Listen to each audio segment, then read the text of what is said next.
Friends, this is Rahi and welcome to our channel BEd वाले। I hope आप सभी अच्छे होंगे। और आज की इस वीडियो में हम बात करने वाले हैं सतत एवं व्यापक मूल्यांकन की, यानी कॉन्टिन्यूअस एंड कॉम्प्रिहेंसिव इवैल्यूएशन। ये वीडियो होने वाली है बीएड सेकेंड ईयर के बच्चों के लिए और ये टॉपिक अपने आप में एक इंपॉर्टेंट टॉपिक होने वाला है। देखिए क्या होता है कि जब हमें एक गैप के बाद परीक्षा देनी पड़ती है तो क्या होता है, हमें भय होता है कि कहीं हम फेल ना हो जाएं या फिर हमारे नंबर कम ना हो जाएं। तो इस चीज को ध्यान में रखते हुए क्योंकि क्या होता था, बच्चों का केवल पेपर पेंसिल टेस्ट लिया जाता था, उनके सिर्फ नंबरों को देखा जाता था कि उन्होंने अपने विषय में कितने अच्छे अंक प्राप्त किए हैं। लेकिन केवल विषय में अच्छे अंक प्राप्त कर लेना कह सकते हैं संपूर्ण व्यक्तित्व का विकास नहीं कहलाएगा। क्यों? क्योंकि उन्हें सैद्धांतिक ज्ञान ही केवल सोसाइटी में काम नहीं आने वाला है। उन्हें क्या है, अदर जो चीजें होती हैं, या हम कह सकते हैं जो रंगोली है, जो संगीत है, ये सारी चीजें क्या, ड्राइंग कंपटीशन है, तो उसमें क्या हो रहा है, उनकी स्किल डेवलप हो रही है। तो क्या है, इन सबको ध्यान में रखते हुए हमारी जो पॉलिसीज हैं, या जो नेशनल करिकुलम फ्रेमवर्क है, या जो आरटीई एक्ट है, इन सभी ने क्या किया, कुल मिला के एक ऐसा मूल्यांकन निकाला जिसको हमने कहा सतत एवं व्यापक मूल्यांकन, जिसमें बच्चे का डर निकलेगा प्लस उसकी होल पर्सनालिटी का डेवलपमेंट होगा। तो आइए हम लोग फटाफट से जान लेते हैं। अब देखिए, इसके विषय में कुछ सुझाव दिए गए कि सतत एवं व्यापक मूल्यांकन को इंक्लूड किया जाना चाहिए। इवैल्यूएशन क्या होता है? इवैल्यूएशन होता है जिसमें हम बच्चे के हर पक्ष को देखते हैं, यानी हम उसका संपूर्ण यानी सर्वांगीण विकास की बात करते हैं कि उसमें योगात्मक और हम क्या रचनात्मक मूल्यांकन की बात करते हैं कि बच्चे को हर फील्ड में, हर क्षेत्र में अच्छी जानकारी हो या उसका विकास हो। ठीक है, अभी हम लोग यहाँ पे जानते हैं। देखिए, सबसे पहले अगर हम बात करें तो जो सीसीई है, यानी इसको हम शॉर्ट फॉर्म में कहते हैं सीसीई, और इसकी फुल फॉर्म होती है कॉन्टिन्यूअस एंड कॉम्प्रिहेंसिव इवैल्यूएशन। ठीक है, अभी यहाँ आप देख ही रहे हैं कि ये दो शब्दों से मिलकर बना हुआ है, जहां पे एक शब्द हमारा आता है सतत, दूसरा हमारा अर्थ आता है व्यापक यानी समग्र। अब सतत से क्या मतलब है? सतत से मतलब यह है कि ये वाला जो मूल्यांकन है वो ये कहता है कि बच्चे का निरंतर मूल्यांकन किया जाना चाहिए। निरंतर का मतलब यह है कि हम लोग मंथली टेस्ट लें और ऐसा ना हो कि हम लोग हाफ ईयरली या फिर एनुअल की बात करें, बीच बीच में बच्चों के मंथली टेस्ट भी होने चाहिए, जिससे कि उनका परीक्षा के प्रति भय ना उत्पन्न हो और साथ में उनके जो मतलब मस्तिष्क का जो विकास है, या हम कह सकते हैं कि उनका जो संपूर्ण विकास की जो प्रक्रिया है वो पूरी हो सके। जब निरंतर जो है बार बार उनके मंथली टेस्ट होंगे तो उन्हें हाफ ईयरली या एनुअल एग्जाम देने में भी दिक्कत नहीं होगी। तो पूरे सत्र पर्यंत क्या होगा, हम क्या करेंगे, उनका मूल्यांकन करेंगे, यानी सतत चलनी चाहिए। हम निरंतर उनका मूल्यांकन करते रहेंगे और ये जो प्रक्रिया होगी वो पूरे सत्र भर चलेगी। ठीक है, इसी तरीके से हम बात करें व्यापक की। व्यापक का मतलब होता है होलिस्टिक डेवलपमेंट की बात करेंगे। बच्चे को हर पक्ष में आंकेंगे, चाहे वो उसका ज्ञानात्मक पक्ष हो, भावात्मक पक्ष हो या क्रियात्मक पक्ष हो। जो ब्लूम की टेक्सोनॉमी है वो यही कहती है कि बच्चों के तीनों हमें जो भाग है हमें देखना है और उनके डेवलपमेंट पे काम करना है, जिसमें वो बात करते हैं संज्ञानात्मक विकास की, भावात्मक विकास की और साइकोमोटर डेवलपमेंट की बात करते हैं, जहां पे हमारा व्यापक यानी समग्र विकास आ जाता है।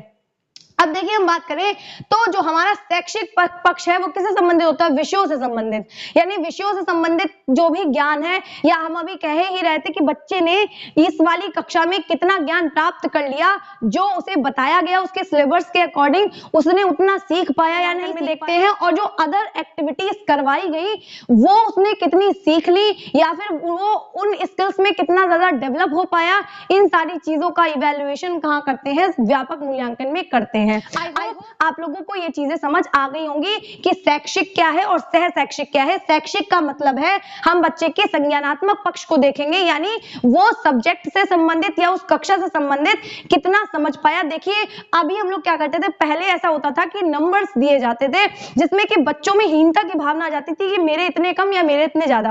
अब जो है, जो सिस्टम होता है वो ग्रेडिंग सिस्टम होता है। अब ग्रेडिंग सिस्टम होता है, ग्रेड दिए जाते हैं बच्चों को, ना कि नंबर के आधार पर हम क्या करते हैं, बच्चे को असेस करते हैं। तो क्या है, कुल मिला के हम बात करते हैं बच्चे के योगात्मक मूल्यांकन की, उनके नंबर्स की बात करते हैं कि बच्चे ने किसी सब्जेक्ट में या उस क्लास में कितना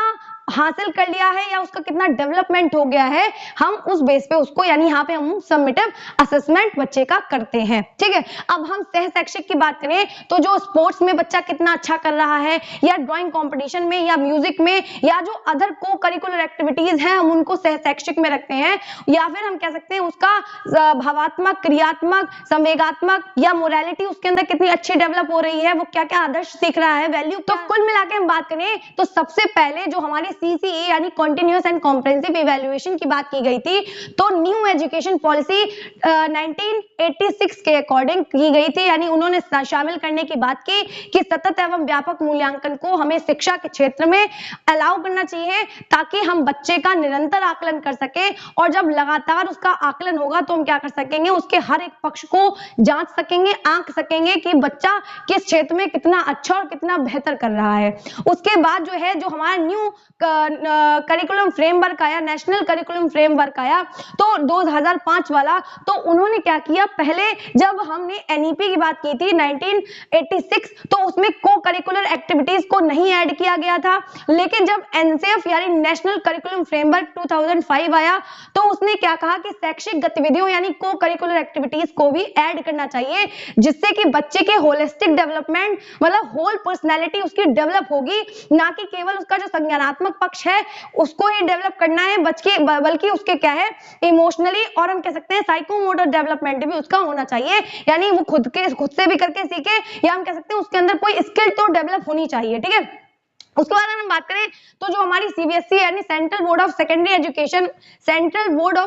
एजुकेशन, जिसने सबसे पहले जो है 2009 में क्या किया था, सिर्फ जो है क्लास 9th तक के लिए जो हमारा मूल्यांकन है यानी सतत एवं व्यापक मूल्यांकन को अलाउ किया था। इससे पहले ऐसा कभी नहीं हुआ। ठीक है, मतलब हम कह सकते हैं जो हमारा CBSE है उसने कहा 2009 में उसने अलाउ कर दिया। अभी तक जो हमारी NEP है या हमारा नेशनल करिकुलम फ्रेमवर्क 2005 बात कर रहा था कि किन किन पक्षों को समाहित किया जाना चाहिए, फिर CBSE ने 2009 में कक्षा 9 तक के बच्चों के लिए क्या कर दिया, इस वाले मूल्यांकन को यानी अलाउ कर दिया। फिर क्या हुआ, 1 अप्रैल 2010 को फिर ये पूरे देश में लागू कर दिया गया। देखिए RTE बात हमेशा से करता है कि 6 से 14 वर्ष तक के बच्चों को अनिवार्य, निःशुल्क और गुणवत्ता पूर्ण क्या मिलनी चाहिए, शिक्षा मिलनी चाहिए, जिससे कि कोई भी बच्चा शिक्षा से वंचित ना रह जाए। शिक्षा का हर बच्चे के मतलब जीवन में या हर व्यक्ति के जीवन में उतना ही महत्व है, लेकिन कुछ लोग जो हैं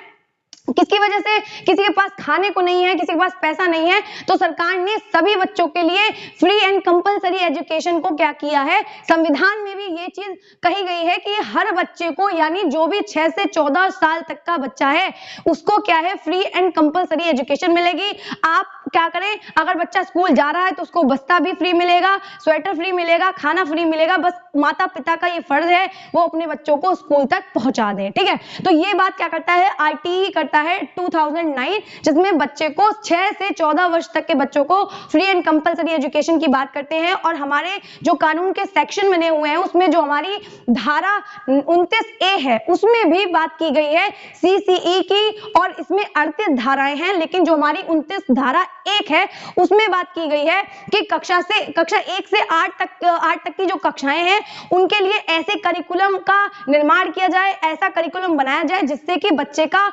होलिस्टिक डेवलपमेंट होना चाहिए। जिसमें हम CCE की जब बात करेंगे तो मतलब ऐसा करिकुलम हम बनाएं या ऐसे पाठ्यचर्या या हम कह सकते हैं पाठ्यक्रम का निर्माण करें जिससे कि बच्चे का होलिस्टिक डेवलपमेंट हो जाए, और हम क्लासरूम में या विद्यालय में बच्चे को ऐसा पढ़ाएं, ऐसी हमारी नीतियां हो, ऐसी हमारी स्ट्रेटेजी हो कि बच्चे की जो अंतर्निहित शक्तियां हैं, जो बच्चा जन्मजात लेके पैदा हुआ है, उनका विकास अच्छे से हो सके और एक निश्चित दिशा में उनका विकास हो सके, और वो उन जो अंतर्निहित शक्तियां हैं उनका विकास करके अपना जीवन यापन कर सके या सोसाइटी में या समाज में अपना सहयोग कर सके।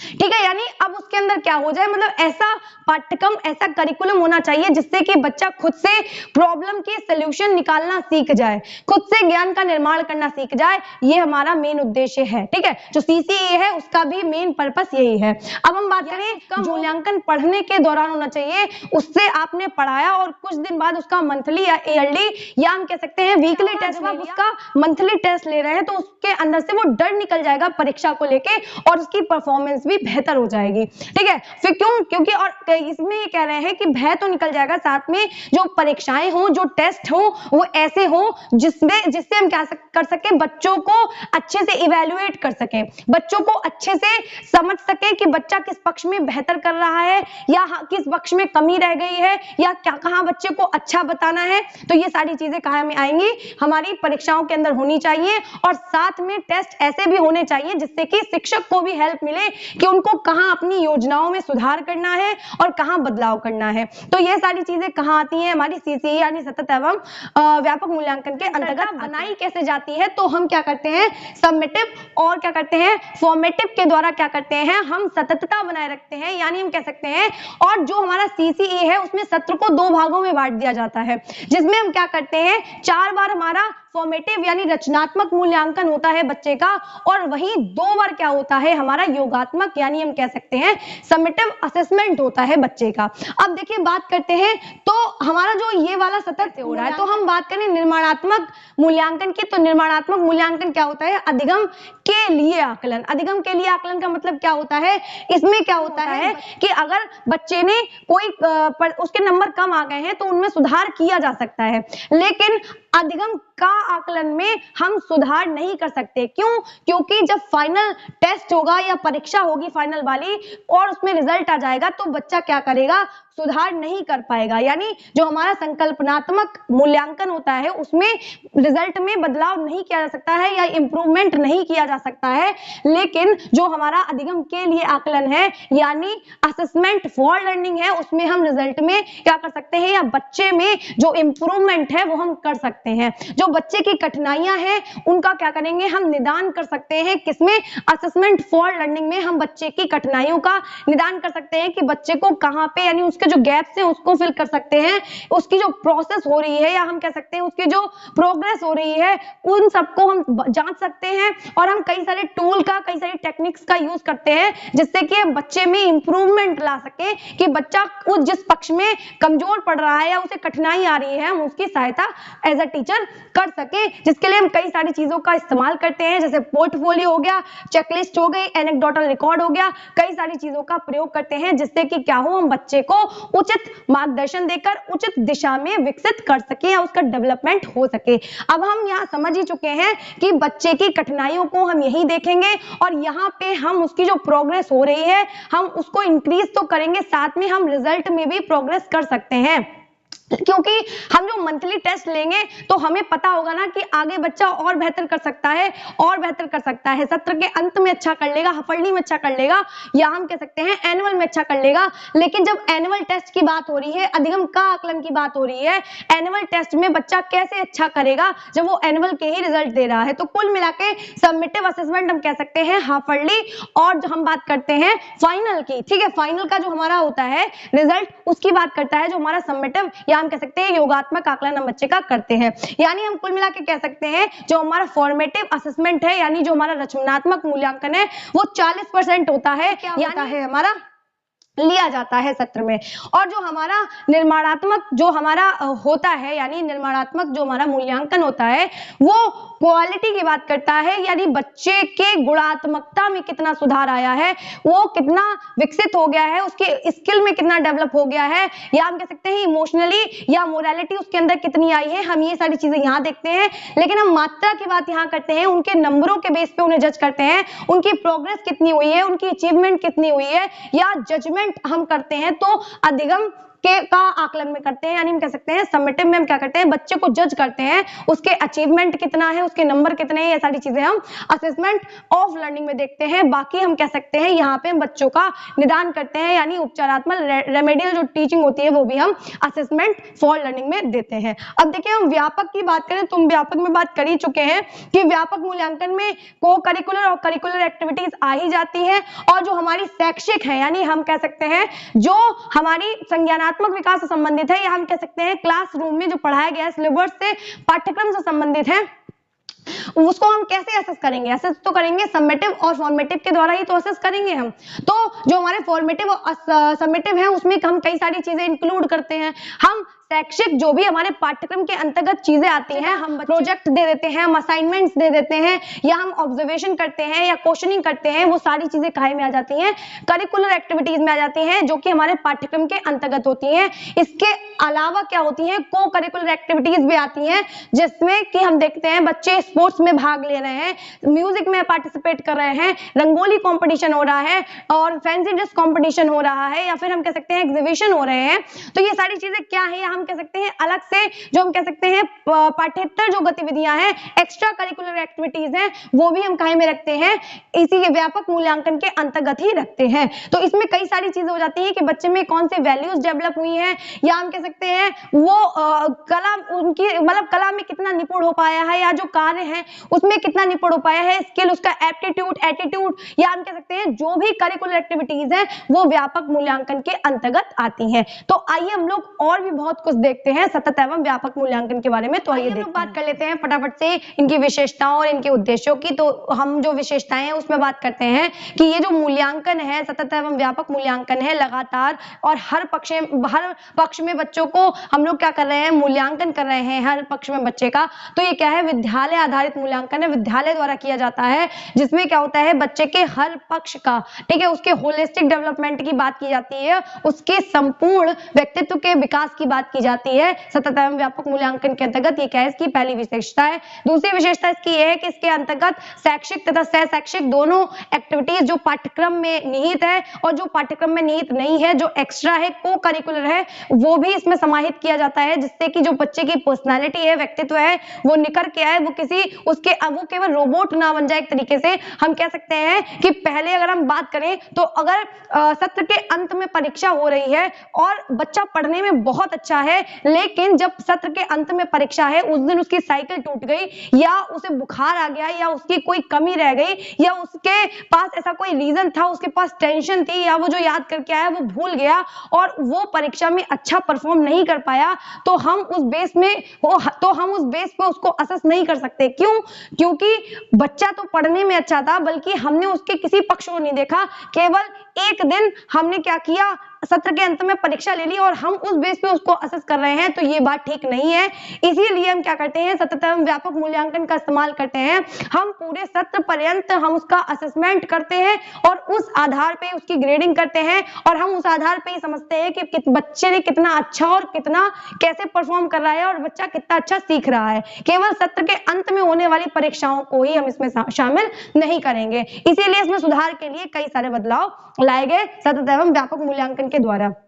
तो यानी दोनों एक्टिविटीज, दोनों ही जो हमारी क्रियाएं हैं वो उसमें समाहित होती हैं। तीसरा हम बात करें तो सत्रांत की जो एकल परीक्षा है, अभी मैं यही कह रही थी कि जो एकल परीक्षा है, एक बार सत्र के अंत में परीक्षा ले ली, बात खत्म हो गई, ये वाला सिस्टम नहीं है। अभी हमारी जो न्यू एजुकेशन पॉलिसी है उसके अकॉर्डिंग क्या हो रहा है, जो ग्रेजुएशन है उसमें भी क्या हो रहा है, सेमेस्टर्स हो रहे हैं। तो वो किसके अकॉर्डिंग है, न्यू एजुकेशन पॉलिसी अकॉर्डिंग क्या हो रही है, छोटे छोटे परीक्षण लिए जा रहे हैं। जब बच्चा सेमेस्टर वाइज परीक्षा देगा, यानी जो हमारे एग्जाम्स है वो देगा, तो बच्चे के अंदर वो प्रेशर या वो टेंशन नहीं होगी और बच्चा अच्छे से सीखेगा भी। वरना क्या होता था, सत्र के अंत में बच्चा रट के सीख लेता था, लेकिन ऐसा अब नहीं होगा, क्योंकि सेमेस्टर वाइज है तो आप कितना रट पाएंगे, है ना। तो आपको क्या करना पड़ेगा, पढ़ना पड़ेगा। और जब आप पढ़ेंगे, 4 बार कहते नहीं, practice makes a man perfect और अ वुमन परफेक्ट, जब आप उस चीज को बार बार पढ़ेंगे तो आपको वो चीज आ ही जाएगी। तो इसी बेस पे काम करता है, यानी बच्चे की स्किल को डेवलप करने में हमारा जो सतत एवं व्यापक मूल्यांकन है वो काम करता है।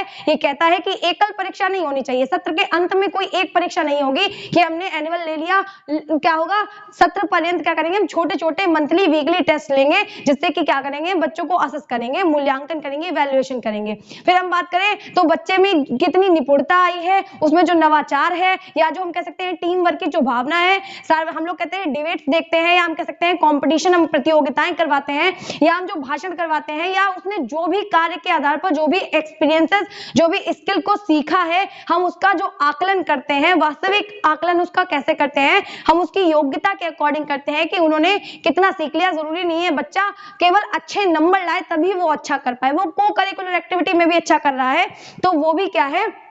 उस बेस पे भी हम उसको असेस करेंगे। अब देखिए, कह रहे हैं कि जो हमारा सतत एवं व्यापक मूल्यांकन के द्वारा है, वो जो हमारा समेटिव असेसमेंट है उसमें कई सुधार किए गए। जैसे कि एक सुधार हम ये भी कह सकते हैं कि पहले बच्चे को नंबर्स दिए जाते थे, लेकिन अब क्या किया जाता है, ग्रेड दिए जाते हैं। ठीक है, ऐसे ही कई सारे चेंजेस हमारे समेटिव असेसमेंट है उसमें किए गए। अब हम देखें उद्देश्य की, तो सबसे पहले ये जो हमारा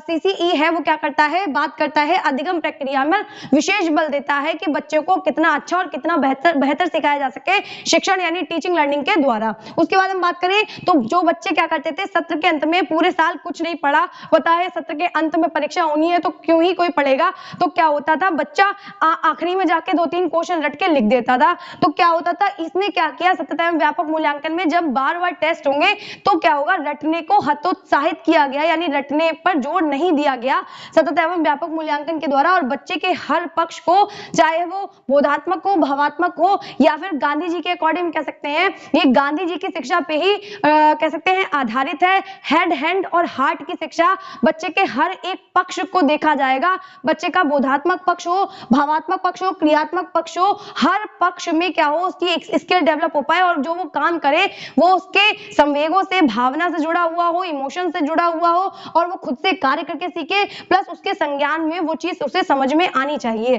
फिर हम बात करें जो अधिगम की उपलब्धि है उसमें क्या हो, जो देखिए केवल जो हमारा CCE है वो बच्चे के असेसमेंट की बात नहीं करता है, ये टीचर्स के भी असेसमेंट की बात करता है कि जो टीचर्स हैं वो किस तरीके से अपनी रणनीतियों को, अपने मेथड को, अपनी टेक्निक्स को अपनाएं, और अगर अच्छा नहीं है तो उनकी जो शिक्षण अधिगम की प्रक्रिया है उसमें भी इवैल्यूएशन को ऐड किया जाना चाहिए। इस पे वो विशेष बल देता है और वो भी अपनी जो भी नीतियां अपना रहे हैं, जो भी कार्य नीतियां हैं, जो भी टेक्निक और मेथड है उसमें क्या करें, इवैल्यूएशन को ऐड करें। और ऐसे ही ये बात करता है कि कहता है CCE कहता है कि मूल्यांकन को शिक्षा के क्षेत्र में या फिर शिक्षण और अधिगम की प्रक्रिया में समाहित ही किया जाना चाहिए। तो आई होप आप लोगों को ये वीडियो समझ में आई होगी। इससे नेक्स्ट वीडियो में हम लोग जानेंगे कि जो हमारे सतत एवं व्यापक मूल्यांकन के लाभ क्या हैं और उसकी सीमाएं क्या है, जो कि इंपॉर्टेंट टॉपिक है। और अगर मुझे लगेगा तो मैं और भी बहुत कुछ पढ़ाऊंगी इससे रिलेटेड। और अगर आप लोगों को वीडियोस अच्छी लग रही हो तो वीडियो को लाइक कीजिएगा, चैनल को सब्सक्राइब कीजिएगा। इसी तरीके की मोर वीडियोस के लिए मिलते हैं नेक्स्ट वीडियो में, तब तक के लिए जय हिंद।